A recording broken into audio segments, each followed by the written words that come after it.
Shalom, selamat pagi Bapak, Ibu, Saudara-saudari yang terkasih di dalam nama Yesus. Berjumpa lagi dengan saya dalam renungan pagi di pagi hari ini.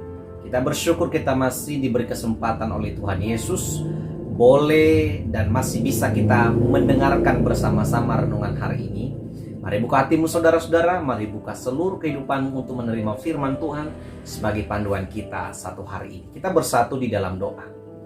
Tuhan Yesus, kami datang kepadamu bersyukur atas kebaikan-Mu. Saat ini kami mau mendengarkan firman-Mu.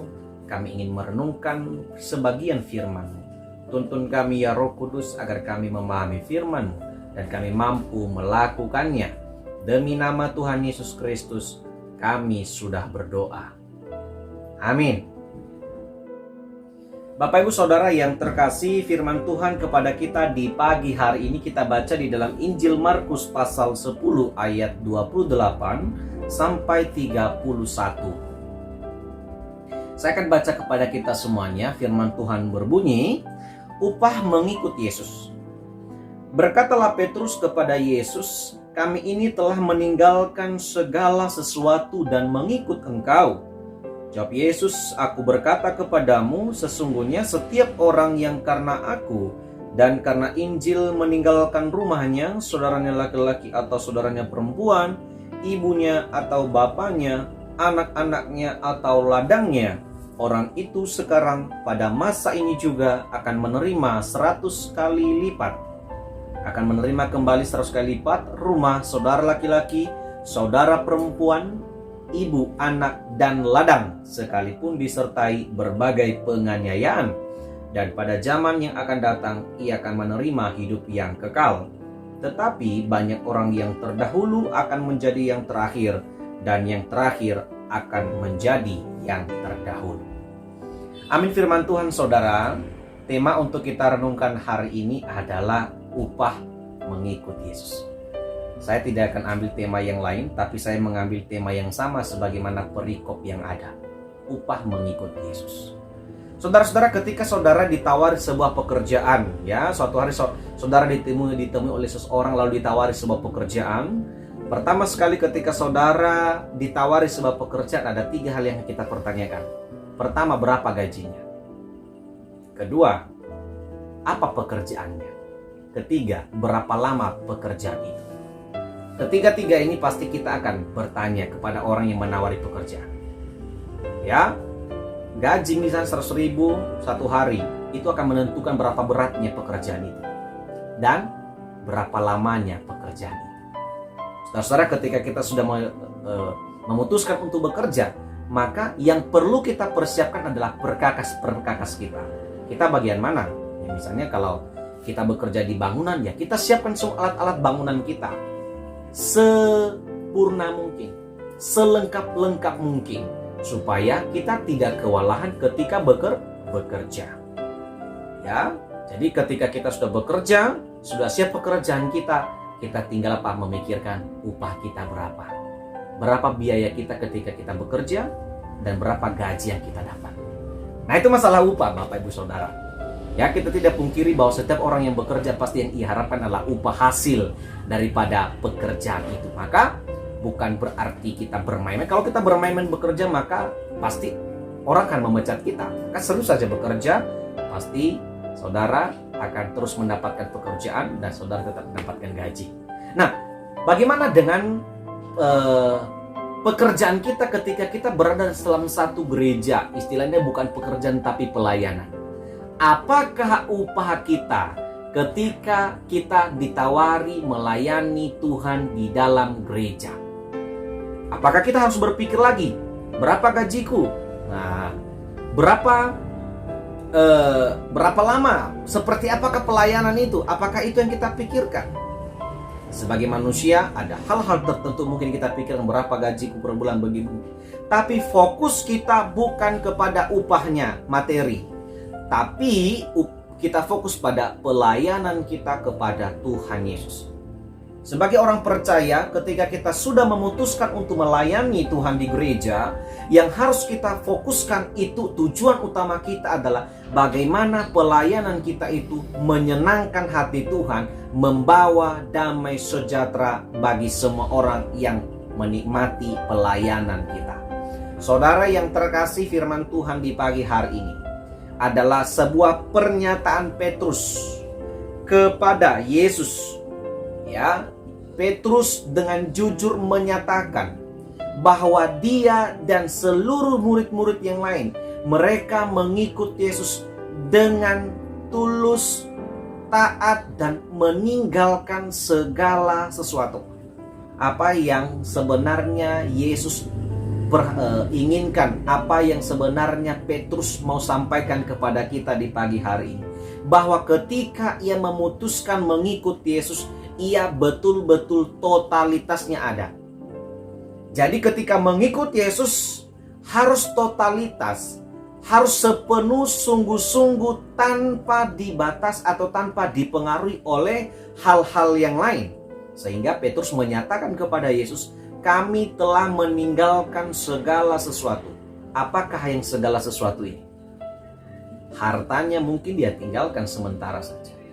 Artinya bukan berarti dia tidak mau apa-apa lagi, tapi itu tidak menjadi fokusnya. Yang menjadi fokus utama adalah bagaimana ia bisa bersama Yesus, melayani Yesus kemanapun daerah-daerah yang Yesus kunjung, ia tetap ada di sana.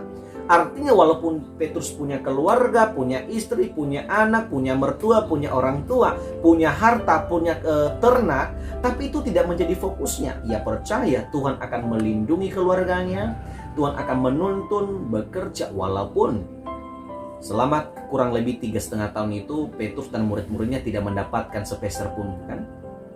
Tapi itu bukan menjadi fokus mereka. Sehingga Petrus menyatakan, kami telah meninggalkan segala sesuatu dan mengikut Engkau. Lalu Yesus dengan spontan mengatakan, barang siapa yang mengikut ke aku karena Injil, meninggalkan rumahnya, bapaknya, saudara laki-laki, perempuan, anak dan ladangnya, pada masa ini juga akan kembali menerima. Akan menerima kembali 100 kali lipat. Baik itu saudara laki-laki, perempuan, ibu, anak, dan ladang. Sekalipun disertai penganiayaan, dan pada zaman yang akan datang ia akan menerima hidup yang kekal. Saudara-saudara, apa yang Yesus ingin sampaikan kepada kita dengan pernyataan Petrus ini? Bahwa ketika kita mengikut Yesus harus full, total. Jangan dipengaruhi oleh hal-hal yang lain yang sebenarnya bisa juga mempengaruhi potensi kita di dalam pelayanan. Oke? Jadi apapun yang mempengaruhi kita, yang menggagalkan kita, yang membuat kita tidak fokus pada pelayanan, tinggalkan saat ini. Apakah itu materi? Apakah itu mungkin harta? Aduh, nggak bisa ku tinggalkan nanti begini. Kalau saudara sudah mau fokus pelayanan, fokus untuk pelayanan saja, fokus ke sana. Percayalah, Tuhan tidak akan pernah membiarkan umatnya, para hamba-hambanya, melayani dengan miskin, melayani dengan terlantar. Tuhan pasti memperhatikan kehidupan, kesejahteraan para hamba-hambanya yang tulus, yang taat pada pelayanan. Jadi apa yang kita perlu persiapkan, saudara-saudara, ketika kita mulai? Taat. Apalagi? Berjuang. Apalagi? Berkorban. Kapankah kita mendapatkan 100 kali lipat? Kapankah kita mendapatkan kehidupan yang kekal seperti yang Yesus janjikan kepada kita di saat ini? Ketika saudara dan saya telah taat, telah sungguh-sungguh, telah betul-betul memang kepenuhan kita melayani Tuhan sungguh-sungguh, total. Ketika kita sudah berjuang, ketika kita sudah berkorban, percayalah apa yang Yesus sampaikan hari ini, di pagi hari ini kepada kita, kita akan menerima. Saudara, Yesus berkata engkau akan menerima 100 kali lipat. Bukan berarti Yesus menjanjikan sebuah kemakmuran yang mudah didapatkan. Yesus tidak menyampaikan sebuah teologi kemakmuran, tapi Yesus ingin menyampaikan bahwa kamu pasti mendapatkannya kalau engkau melewati penganiayaan, ada penderitaan. Ya, kita mau cari uang pun susah, harus keringat dulu. Nah, kalau kita mau hidup mendapatkan keselamatan, bertahan iman, apapun kesulitan kita, berserah kepada Tuhan, berjuang, taat, dan berkorban. Itu yang Yesus inginkan kepada kita ketika kita melayani Dia. Kita tidak perlu memikirkan berapa aku dapat, berapa aku keluar. Tapi apa yang mau kita pikirkan, seberapa baik aku melayani Engkau Tuhan. Seberapa banyakkah jiwa aku datangkan kepada Tuhan. untuk diselamatkan oleh Engkau. Itu yang harus kita pertanyakan ketika kita melayani. Kesungguhan kita melayani akan mendatangkan jiwa-jiwa baru, dan ketaatan kita pada pelayanan Tuhan akan menjadikan komunitas pelayan kita menjadi sesuatu yang besar, dan Tuhan akan dimuliakan karena ketaatan kita mengikut Dia. Mari saudara-saudara yang terkasih, melalui renungan kita di pagi hari, jadilah pribadi-pribadi yang siap mengikut Yesus. Karena apa? Ada upahnya.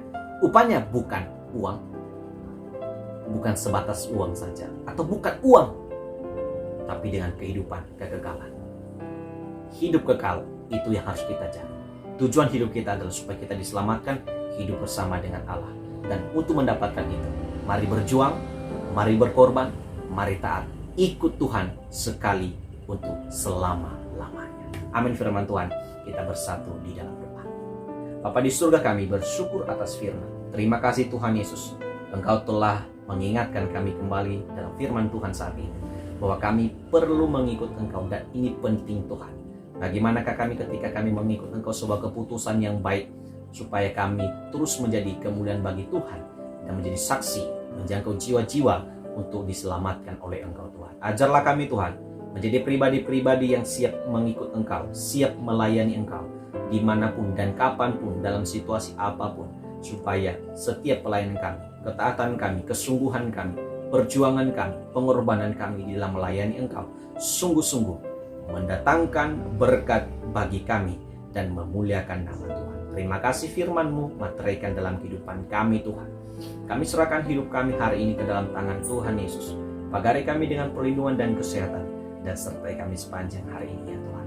Terpujilah Bapa, ampuni segala dosa kami Tuhan Yesus. Ampuni segala kejahatan kami, agar kami layak menerima anugerah. Demi nama Yesus Kristus, kami sudah berdoa. Amin. Terima kasih Bapak Ibu Saudara. Salam sehat bagi kita semuanya. Sampai jumpa besok pagi, jika Tuhan berkenan memberikan kesehatan kepada kita, untuk kita kembali merenungkan firman Tuhan. Terima kasih, selamat bekerja, selamat bertugas, selamat melayani sepanjang hari ini. Tuhan Yesus memberkati. Shalom.